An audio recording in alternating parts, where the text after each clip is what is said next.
expor as Sagradas Escrituras nesta noite e gostaria de parabenizar de uma forma especial a todas as mamães que estão aqui presentes. Hoje estamos comemorando, Dia das Mães, uma celebração secular, mas que se gera de fato um sentimento de afeto e de carinho maior em relação a todas as mães. Que Deus os abençoe, que dê sabedoria, que vocês possam estar ensinando e instruindo os pequenos e os filhos mais velhos nos caminhos do Senhor, para que de fato as nossas famílias possam viver para a glória de Deus. Amém?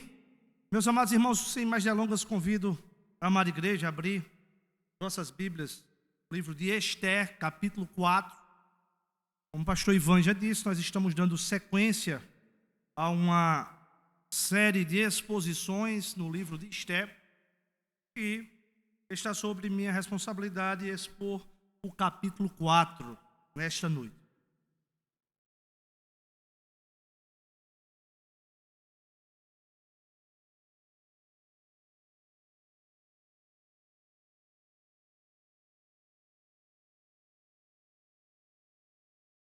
Ester, capítulo 4, que diz a palavra do Senhor. Quando soube Mordecai tudo o que se havia passado, rasgou as suas vestes e se cobriu de pano de saco e de cinza, e saindo pela cidade clamou com grande e amargo clamor. E chegou até a porta do rei, porque ninguém vestido de pano de saco podia entrar pelas portas do rei. Em todas as províncias aonde chegava a palavra do rei e a sua lei, havia entre os judeus grande luto, com jejum e choro e lamentação. E muitos se deitavam em pano de saco e em cinza.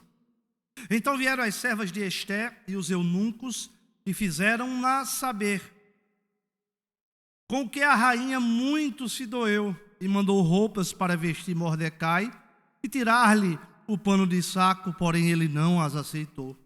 Então Ester chamou Ataque, um dos eunucos do rei, que este lidera para a servir, e lhe ordenou que fosse a Mordecai para saber que era aquilo e o seu motivo. Saiu, pois, Ataque à praça da cidade para encontrar-se com Mordecai à porta do rei. Mordecai lhe fez saber tudo quanto lhe tinha sucedido, como também a quantia certa de prata que Amã prometera pagar aos tesouros do rei pelo aniquilamento dos judeus.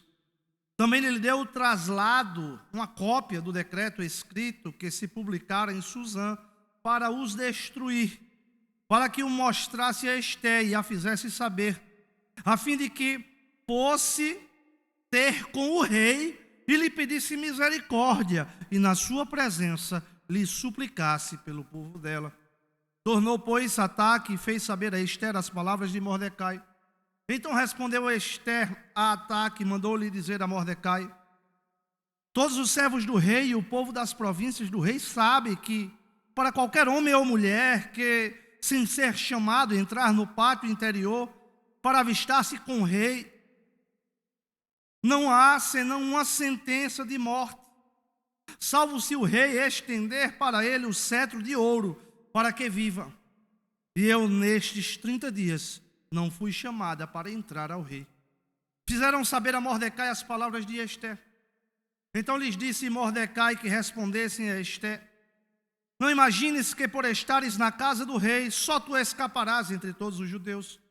Porque se todo te calares agora, de outra parte se levantará para os judeus socorro e livramento. Mas tu e a casa de teu pai perecereis. E quem sabe se para a conjuntura como está é que fostes elevada rainha.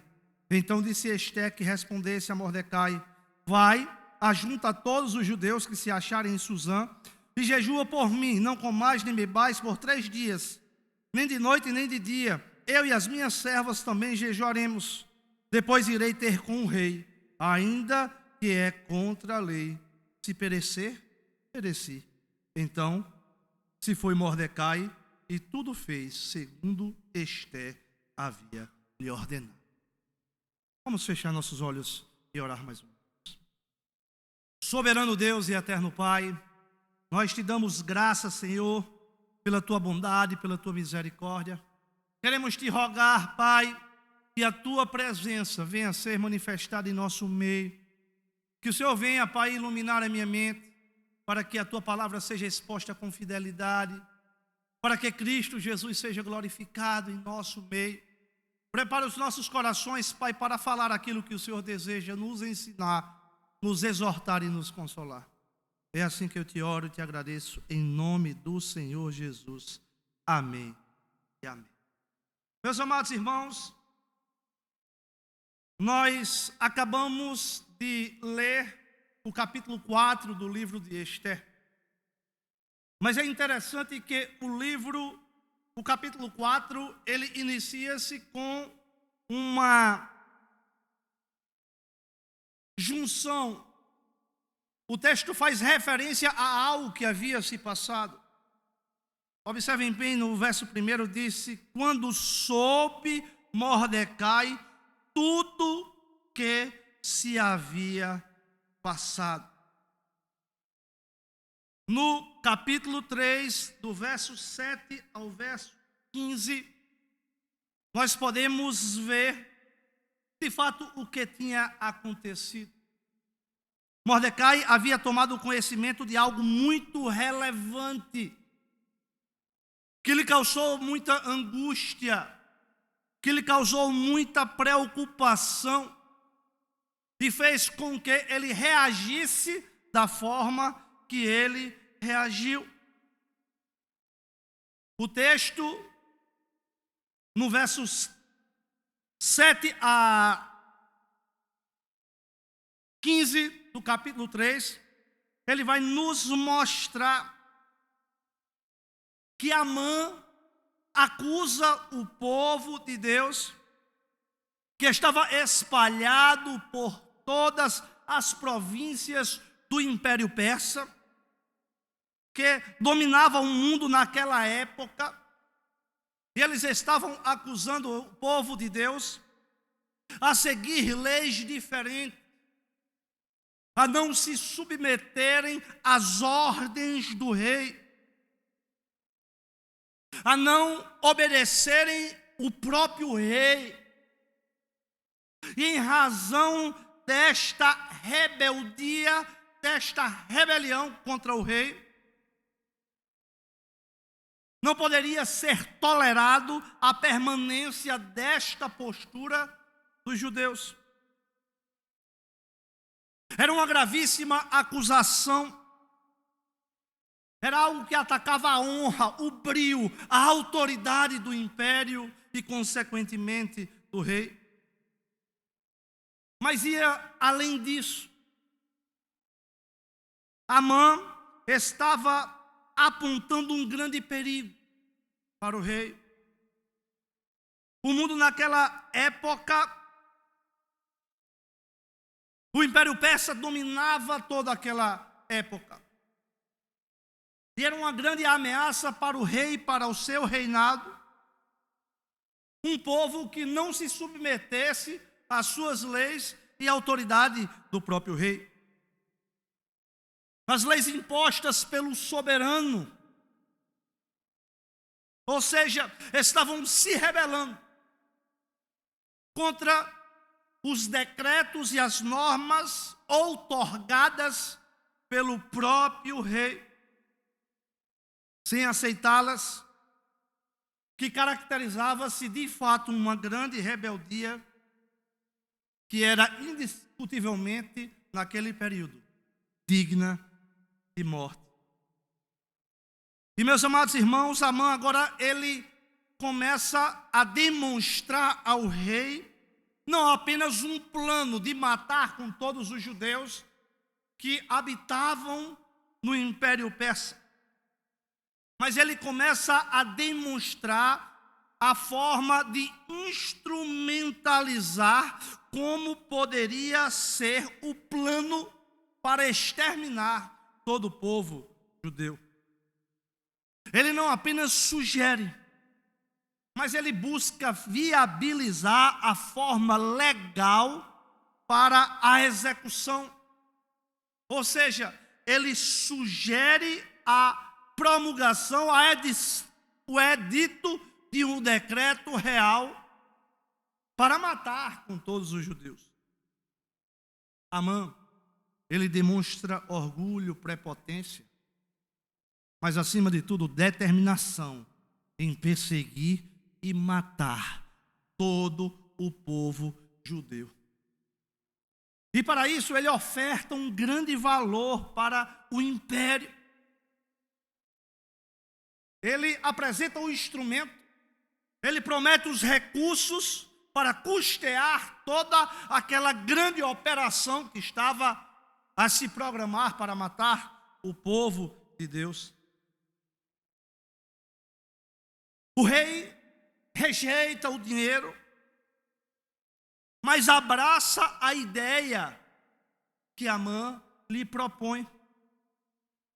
E com a anuência, a concordância do pedido de Amã, o rei Assuero retira do seu dedo o seu anel sinete, que servia para carimbar, para autenticar todas as suas ordens.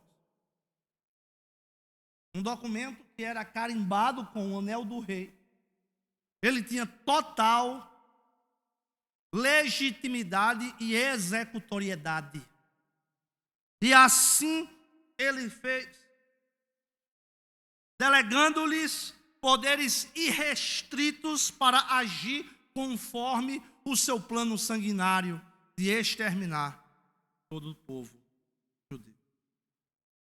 E no verso 12 o texto diz que ele ordenou que fosse traduzido para todas as línguas faladas no reino, que cada tradução seguisse a escrita usada em cada província.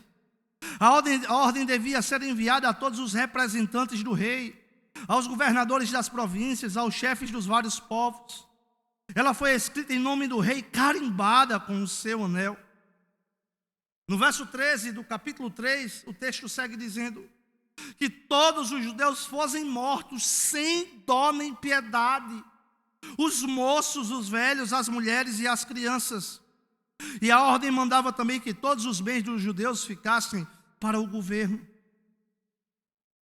Ou seja, tudo que podia ser feito numa perspectiva humana, para que todas as províncias, para que todas as autoridades pudessem compartilhar e ter conhecimento daquela notícia, foi feito e instrumentalizado por Amã, com a anuência do rei. E no verso 4, o texto inicia esta transição justamente dizendo: quando soube Mordecai tudo quando se havia passado, ou seja, que havia sido editado um decreto pelo rei, que determinava a morte sumária de todos os judeus num dia específico. Mordecai, o texto fala que rasgou as suas vestes e se cobriu de pano de saco e de cinza, e saindo pela cidade clamou com grande e amargo clamor. Meus amados irmãos, a postura de rasgar as suas vestes era uma forma bastante usual naquele tempo de demonstrar o seu desespero, a sua angústia. Era uma forma de externar, era uma reação para demonstrar que de fato estava diante de uma grande desgraça, de um acontecimento muito triste. E o texto diz que ele se cobriu de pano de saco e de cinza. Pano de saco era um tecido muito rústico, usado muitas vezes para demonstrar a sua indignação, o seu luto, a sua dor, para comunicar essas emoções para todos aqueles que visualizassem e enxergassem alguém desta forma. O cinza é uma cor intermediária entre branco e preto. Em diversas culturas, o cinza é associado à tristeza, ao luto, algo sem cor, sem brilho, sem vida. E o texto segue dizendo que, saindo pela cidade, clamou com grande e amargo clamor, e chegou até a porta do rei, porque ninguém vestido de pano de sacos podia entrar pelas portas do rei.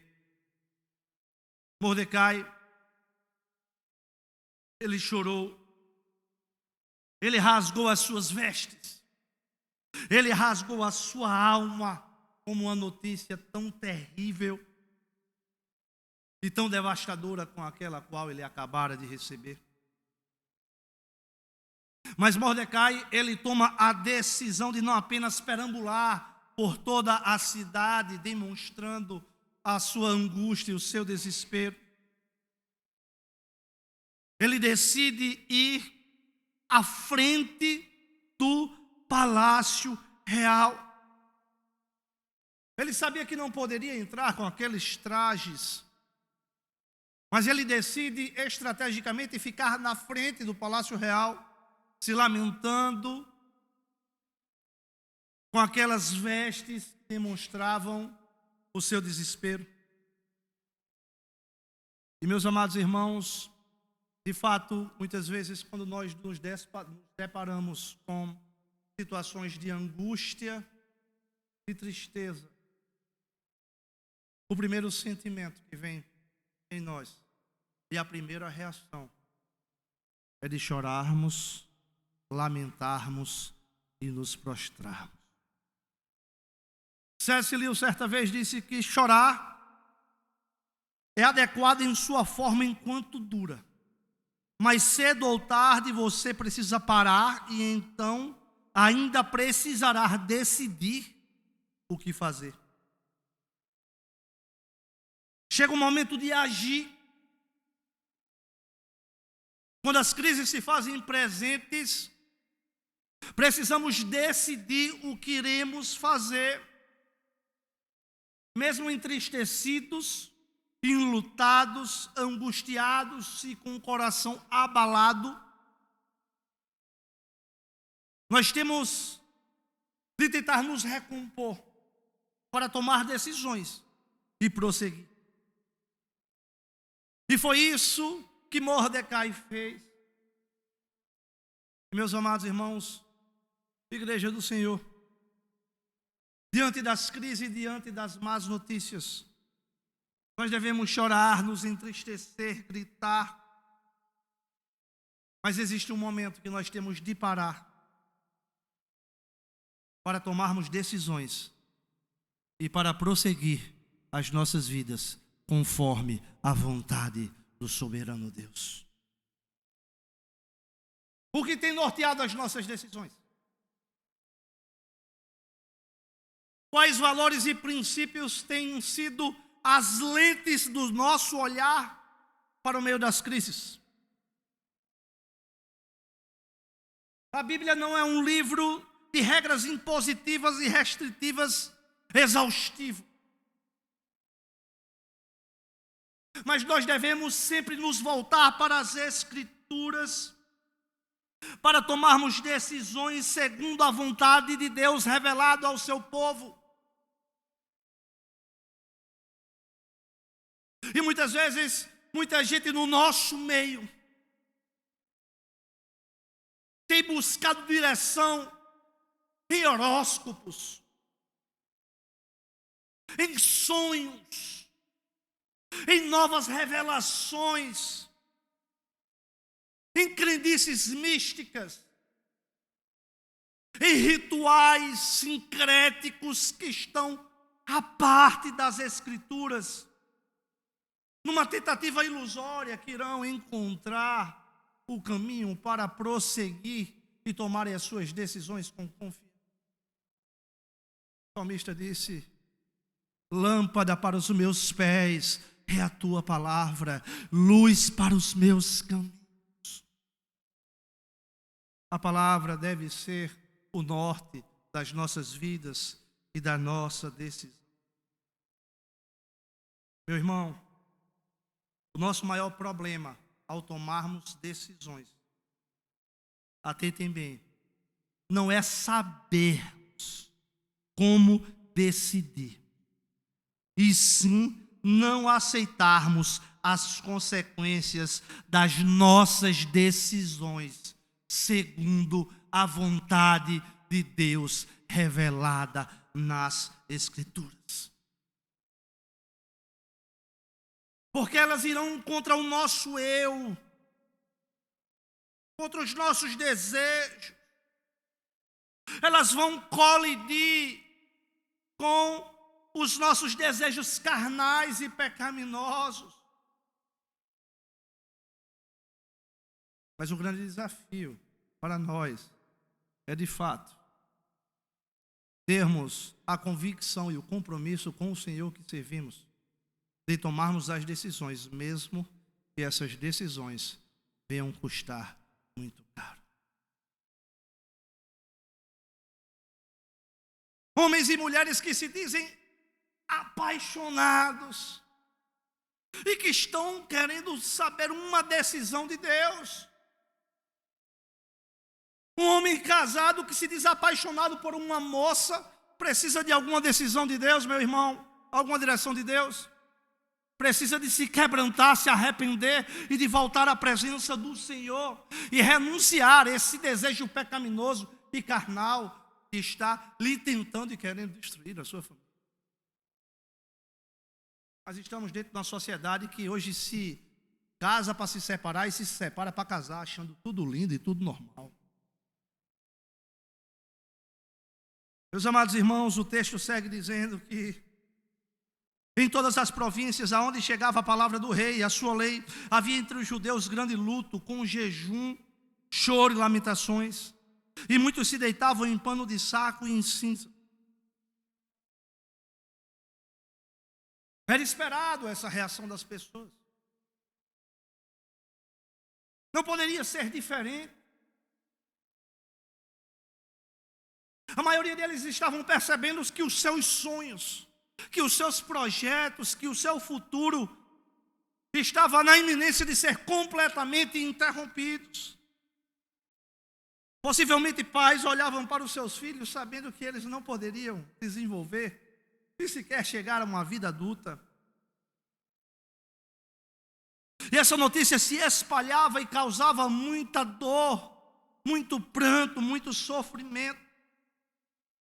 Era um verdadeiro tsunami de lamento que ameaçava e que inundava todo o império com esta notícia. O povo de Deus acabava de descobrir que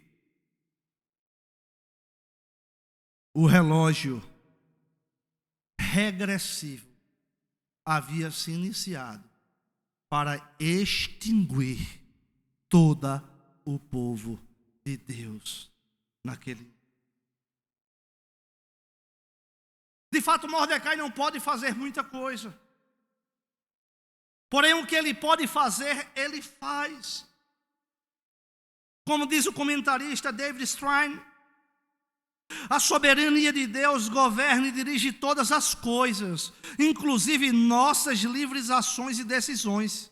E ainda assim, Esther 4 nos ensina: nossas responsabilidades não podem ser negadas, apelando para a soberania de Deus. A teologia reformada, ela traz duas verdades absolutas, que aparentemente alguns pensam que são contraditórias. Que é a soberania de Deus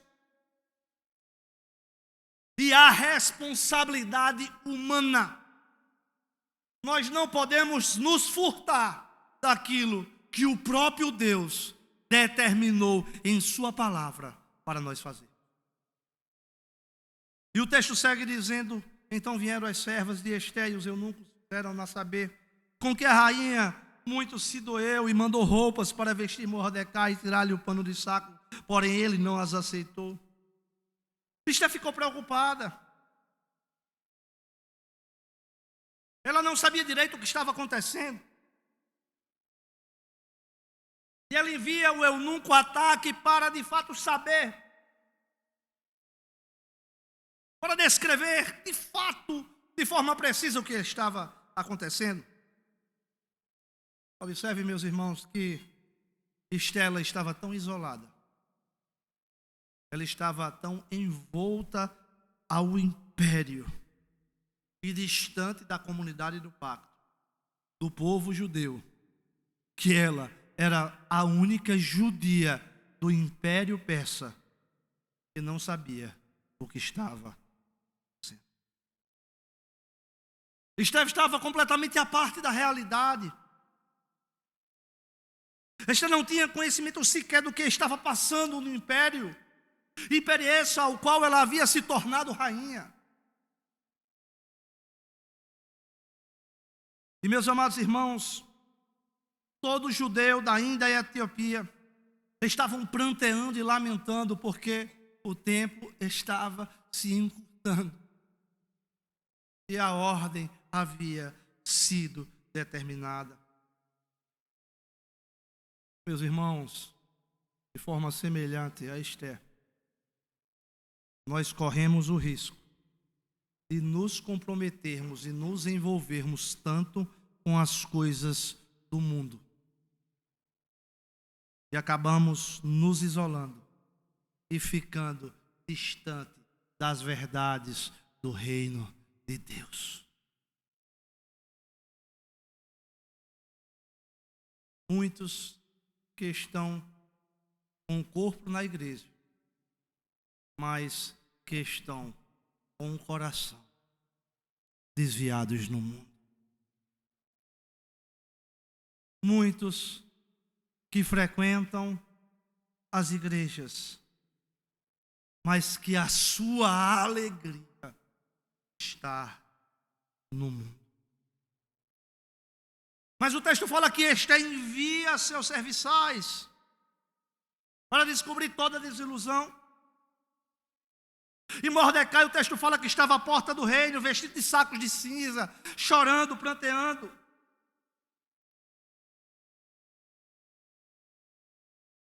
E eles vão ao encontro dele.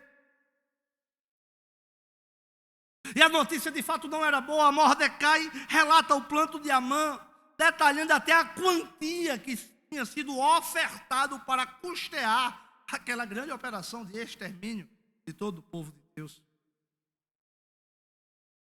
Mordecai não apenas relatou toda a situação que se passava na Pérsia após o decreto imperial mandando extinguir, eximar com todo o povo de Deus. Mas Mordecai envia pelos emissários uma cópia integral do decreto para que Esther, de fato, tenha conhecimento de tudo que estava acontecendo. O texto fala para que mostrasse a Esther e a fizesse saber, a fim de que se fosse ter com o rei e lhe pedisse misericórdia, e na sua presença lhe suplicasse pelo povo dela. É muito claro, meus irmãos, o objetivo de Mordecai não era apenas informativo. Mordecai, ele estava fazendo um pedido para que Esther fosse até a presença do rei, interceder por eles e pelo seu povo. Após Mordecai relatar toda a situação, Ataque retorna ao palácio e descreve tudo que ouviu Mordecai. Então o texto segue dizendo: então respondeu Esther a Ataque e mandou-lhe dizer a Mordecai: todos os servos do rei e o povo das províncias do rei sabem que para qualquer homem ou mulher que, sem ser chamado, entrar no pátio interior para avistar-se com o rei, não há senão uma sentença, a de morte, salvo se o rei estender a ele o cedro de ouro para que viva. E eu, nestes 30 dias, não fui chamada para entrar ao rei. Fizeram saber Mordecai as palavras de Esther. E é interessante, meus amados irmãos, que Esther explica algo que provavelmente é uma grande surpresa para Mordecai. Porque Esther está rasgando o seu coração. Esther está dizendo: olha, fazem 30 dias que sequer o rei manda me chamar. E nós sabemos que o rei tinha um grande harém, as mulheres mais belas da região, e certamente o rei não estava dormindo só todas as noites. Com isso, Esther, ela indica que ela não está com grande esperança de ser poupada. Caso se aventure a aparecer perante o rei sem ser convidada. Ela está mostrando a sua fragilidade. Ela está dizendo em outras palavras: olha, eu não estou com esse prestígio todo que vocês imaginam que eu esteja. Já fazem 30 dias que o rei não me chama. Ela inicialmente, meus irmãos, mostra-se temerosa por sua vida. Porque bastaria o rei não acenar com um cetro de ouro, que ela seria morta.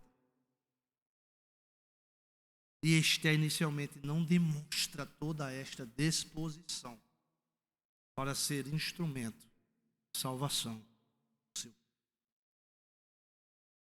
Mas ao mesmo tempo Esther não quer ver o seu povo dizimado, é claro.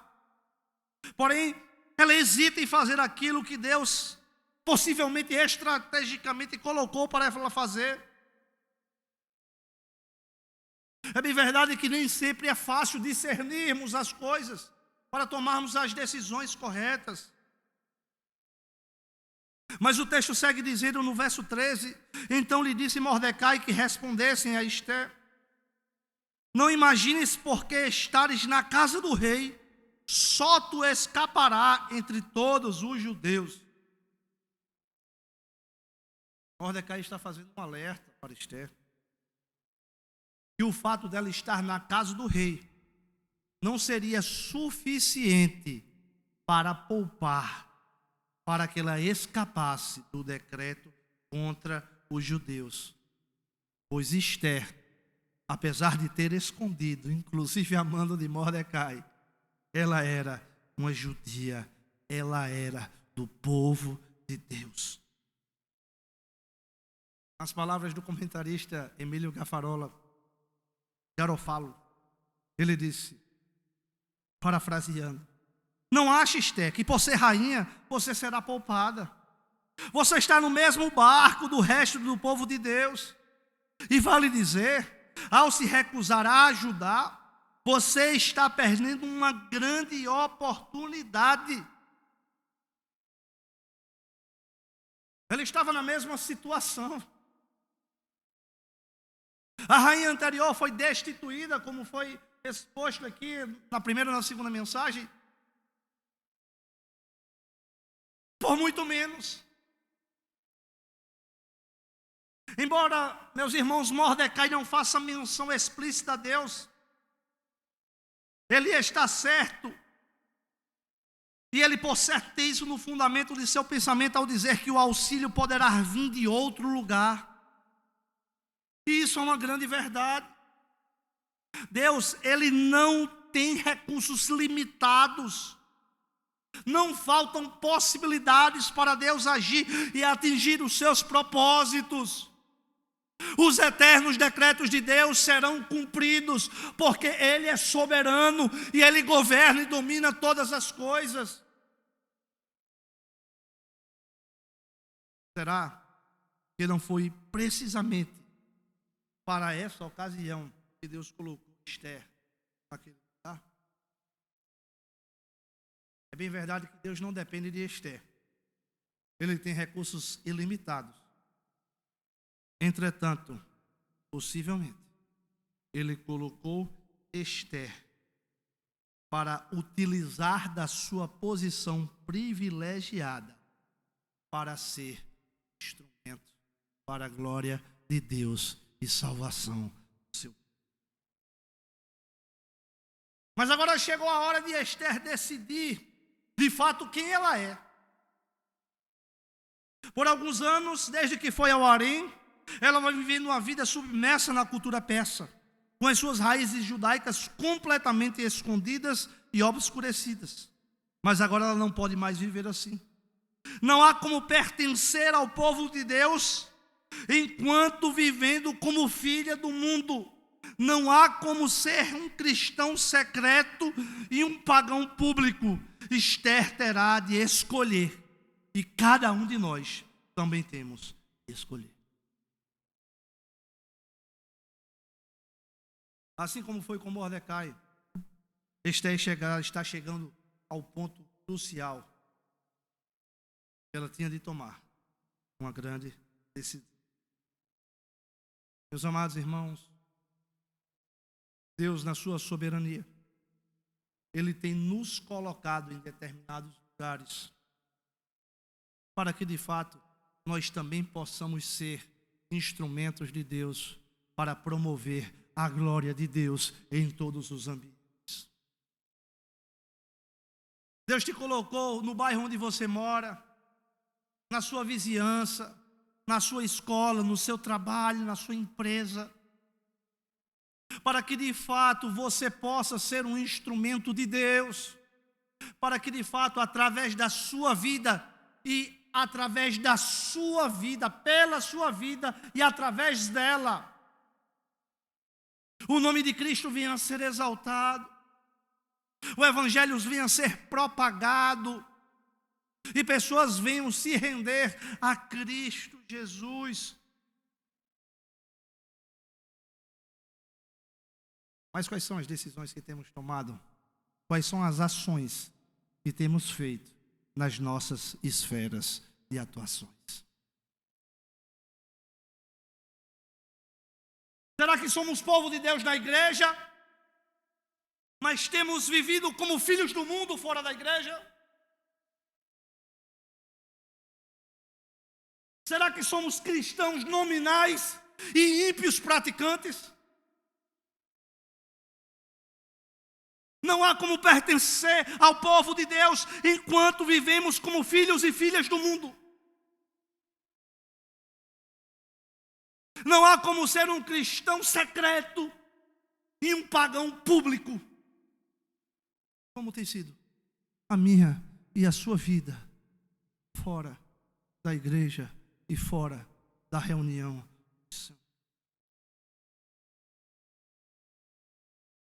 Chegou o grande momento em que Esther vai ter de demonstrar o que controla e domina o seu coração. É o palácio, as benesses, a segurança, todas as riquezas, ou a sua origem, a sua fé e o seu Deus.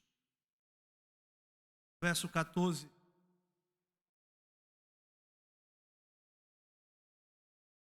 Então disse Esther que respondesse a Mordecai: vai e ajuda todos os judeus que se acharem em Suzã, e jejuai por mim, não comais nem bebais por 3 dias, nem de noite nem de dia.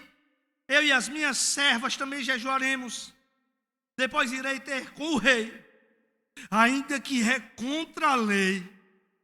Se perecer, pereci. Então se foi Mordecai, tudo fez segundo Esther havia de ordenar. Esther toma a decisão. E ela demonstra que de fato não quer negar o seu passado, a sua origem,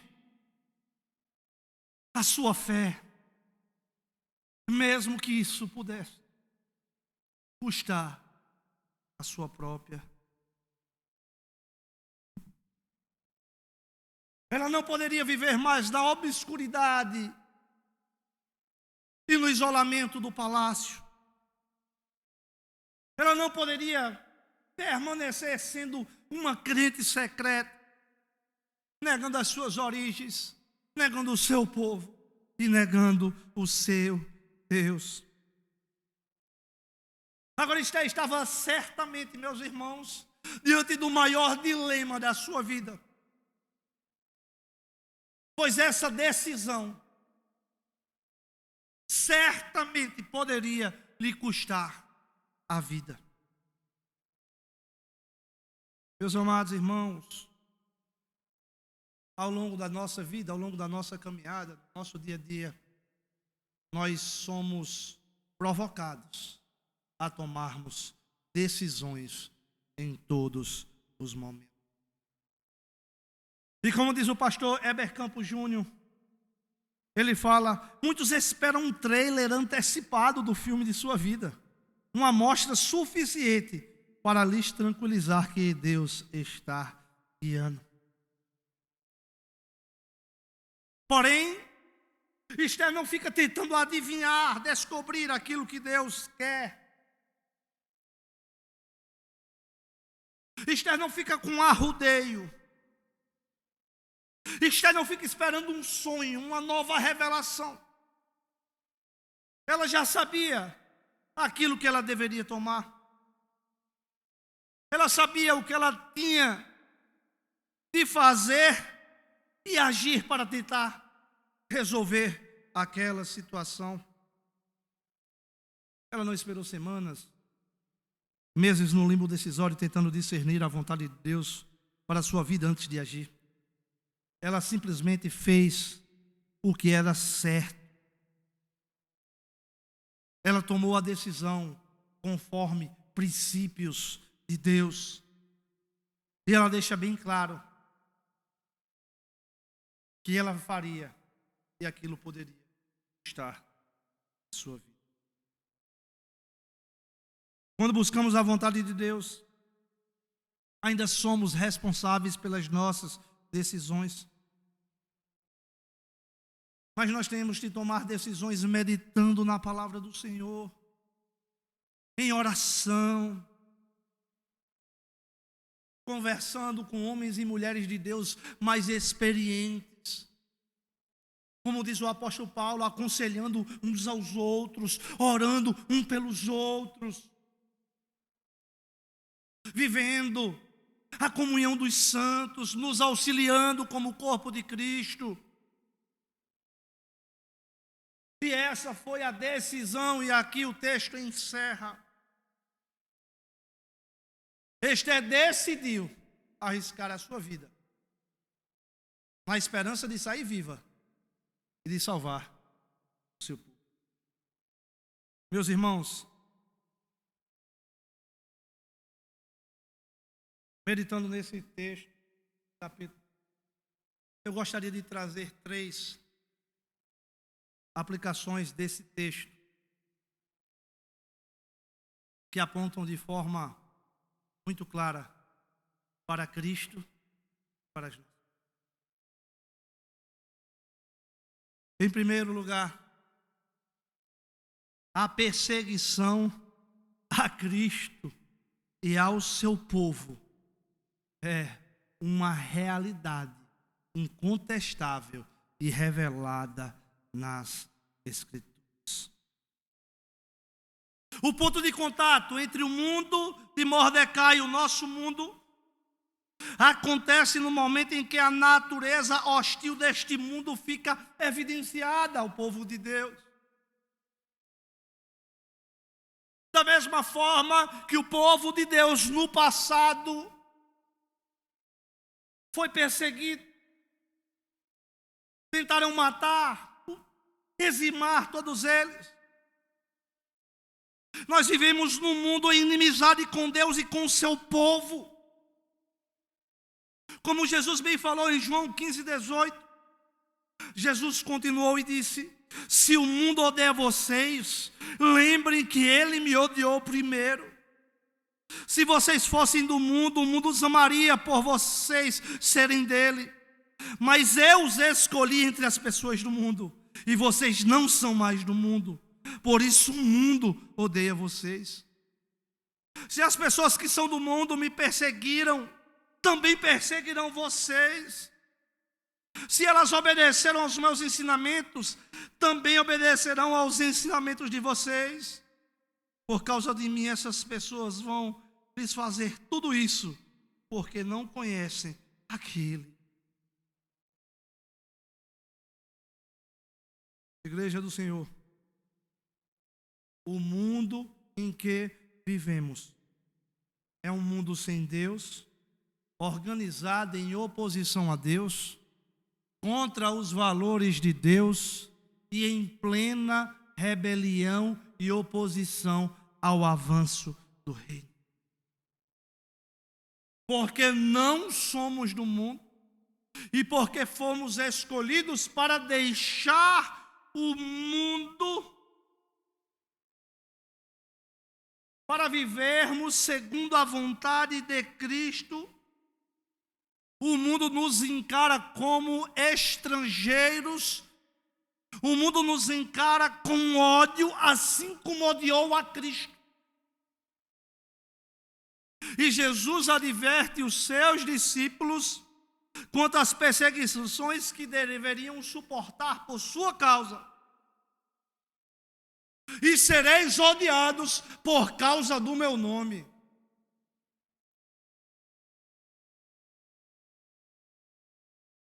O ódio ao povo de Deus, ele é revelado durante todo o progresso da revelação de Deus nas Escrituras.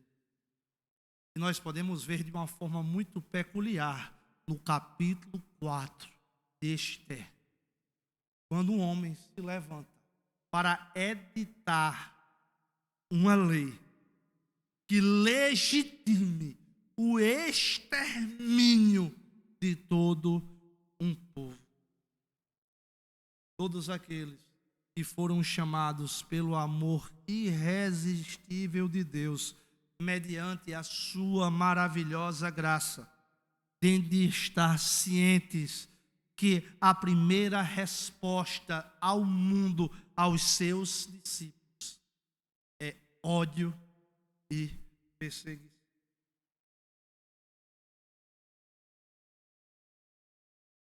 Falaram para vocês outra coisa. É isso que é a palavra.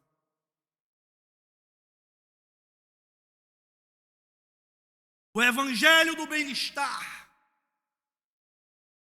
o evangelho da prosperidade, o evangelho do coach, que tudo que nós precisamos estar dentro de nós, que nós desfrutaremos de tudo e viveremos a plenitude do bem-estar, que tudo vai ocorrer da forma tranquila, pacata, serena.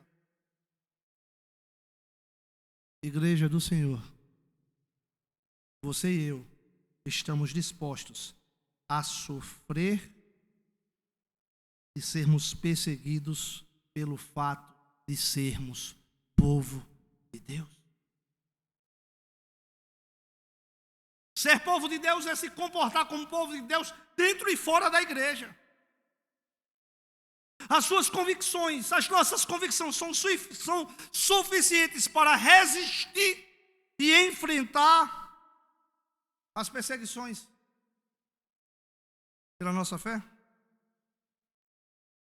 Meu irmão, se nós buscarmos sermos semelhantes a Cristo, o mundo vai nos perseguir simplesmente pelo fato de sermos parecidos com Cristo. O decreto de Amã foi uma tentativa de exterminar o povo de Deus. E ao longo das Escrituras, nós observamos sempre o inimigo se levantando contra o povo de Deus e a igreja do Senhor. Mas é bem verdade, igreja, que o nosso Senhor, Ele ainda vê as tribulações do seu povo, Ele ainda ouve as orações, e Ele ainda lida com os nossos inimigos. Quando nos sentirmos encurralados por temores avassaladores, circunstâncias adversas, inimigos que infligem grande dor na nossa alma, é hora de confiarmos e repousarmos plenamente em Cristo Jesus, que governa e domina todas as coisas. Deus está no controle de tudo. Isso não seja apenas um jargão nas nossas vidas, mas que isso seja uma verdade que venha permear os nossos corações. Lembre-se que por maior que seja a perseguição, o Senhor nos fez uma promessa: as portas do inferno não prevalecerão contra a igreja. Essa é a nossa esperança, essa é a nossa alegria, essa é a nossa grande convicção. Segunda análise que vejo nesse texto, onde aponta de uma forma muito gloriosa para o nosso Senhor e Salvador Jesus. Semelhante a Mordecai, nós precisamos de um intercessor perante o soberano. Mordecai precisava de alguém para interceder por ele. Porque o rei, o soberano, era quem dava a última palavra. Louvado seja o nome do Senhor. E Mordecai sabe que precisa. Era a única esperança. Era a única pessoa naquela perspectiva do império que poderia interceder de forma positiva para que o rei mudasse o decreto de morte para poupar a vida do povo. Mas quando nós olhamos para as Escrituras, em 1 Timóteo 2,5, o texto sagrado diz: portanto, há um só Deus e um só mediador entre Deus e os homens, Cristo Jesus, homem, que deu a sua vida para que todos fiquem livres dos seus pecados. Esta foi a prova dada no tempo certo de que Deus quer que todos sejam salvos. Louvado seja o nome do Senhor Jesus. Hendricks, comentando esse texto, ele diz: não há um Deus para esta nação e o outro para outra nação. Não há um Deus para os escravos e um para os livres, para os reis e para os... Igreja do Senhor, só existe um Deus, o qual se revelou nas Escrituras e se fez carne na pessoa de Cristo Jesus, e Ele intercede por nós diante de Deus Pai. Existe só um mediador entre Deus e os homens. Um mediador é alguém que atua entre duas partes para reuni-las. Jesus é o mediador entre Deus e os homens, porque Ele é o Deus homem. Porque Deus estava em Cristo reconciliando consigo mesmo o mundo. Jesus é a única pessoa por meio do qual nós temos acesso ao Pai. O próprio Jesus disse: eu sou o caminho, a verdade e a vida. Ninguém vem ao Pai se não for por mim. O verdadeiro mediador entre Deus e homem na plenitude do tempo tornou-se carne e apareceu neste mundo. Longe de se manter confortavelmente longe de sua comunidade, como Esté fez, Ele se comunicou conosco plenamente. Ele tomou forma de servo e viveu neste mundo caído e adoecido pelo pecado. Então, após ter cumprido a sua vida de perfeita obediência, Ele compareceu perante o Pai, sabendo que não estava arriscando apenas a sua vida, mas entregando-a por amor a nós, pecadores. Louvado e bendito seja o nome do nosso Senhor e Salvador Jesus Cristo. Esté estava só arriscando. Nosso Redentor estava indo. Por amor de nós, quando ainda pecador. Esté foi ao palácio sem saber se iria perecer ou viver. Jesus foi ao palácio de Pôncio Pilatos, plenamente certo, queria acabar perecendo. Esse era o plano eterno, acordado antes da fundação do mundo, entre o Pai, o Filho e o Espírito Santo. Nosso Rei não retrocedeu. Ele corajosamente seguiu em frente e triunfou para a glória de Deus Pai. E eu concluo, meus amados irmãos, a última reflexão. Esther era uma possibilidade intercessora de ser instrumento para a salvação do povo de Deus.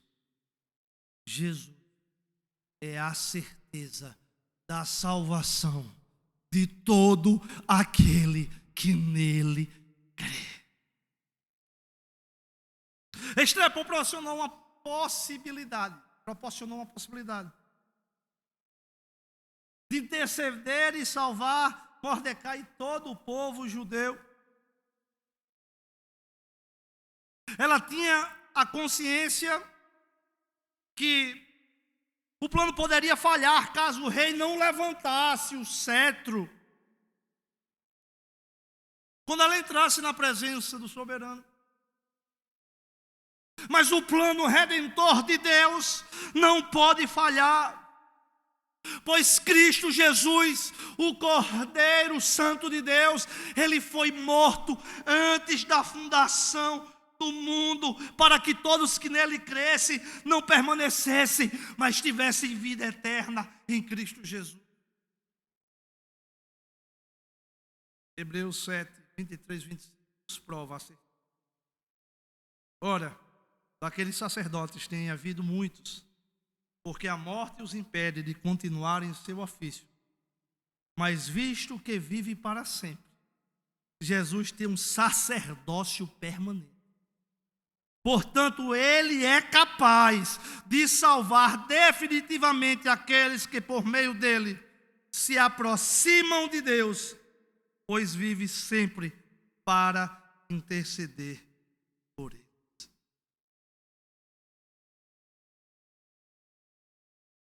Ele se entregou por si mesmo em resgate de nós. Cristo morreu em nosso lugar. A morte foi vicária, foi substitutiva, foi pago um alto preço para nos libertar do decreto de morte. Sua imolação sangrenta é o preço pelo qual nós, pecadores, fomos comprados para ficarmos livres do pecado e livres da consequência do pecado, que era a morte. Meus irmãos, nessa noite, quero que já chegue ao Senhor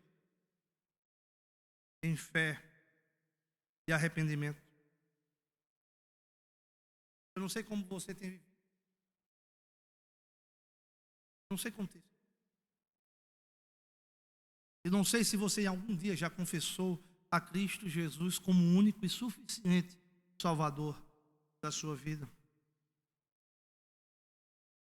Eu quero te convocar a se achegar diante de Deus em fé e arrependimento. Esther temia ser rejeitada. Esther temia ser morta caso Assuero não levantasse o cetro quando ela se apresentasse diante do rei. Mas eu quero lhe informar que, diferentemente de Assuero e dos reis desta terra, de outros poderosos que podem nos rejeitar, que podem nos desprezar, aquele o qual está escrito em sua coxa: Rei dos reis e Senhor dos senhores, nunca rejeitará um pecador em arrependimento e quebrantamento diante da sua presença. O salmista disse: ó Deus, o meu sacrifício é um espírito humilde. Tu não rejeitas um coração humilde e arrependido. Arrependei-vos e crei no Senhor Jesus.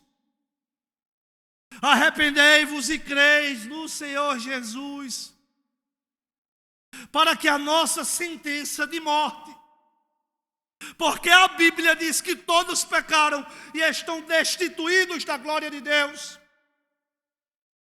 e que o salário da morte, que o salário do pecado é a morte, mas o dom gratuito de Deus é a vida eterna em Cristo Jesus.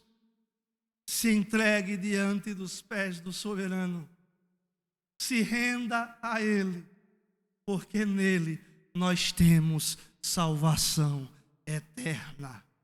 Que Deus vos abençoe em Cristo Jesus. Que essa palavra possa frutificar em nossos corações e que nós possamos nos alegrar em meio às angústias, em meio às tribulações, em meio aos desafios, mas alegrai-vos no Senhor. Que Deus os abençoe em Cristo Jesus.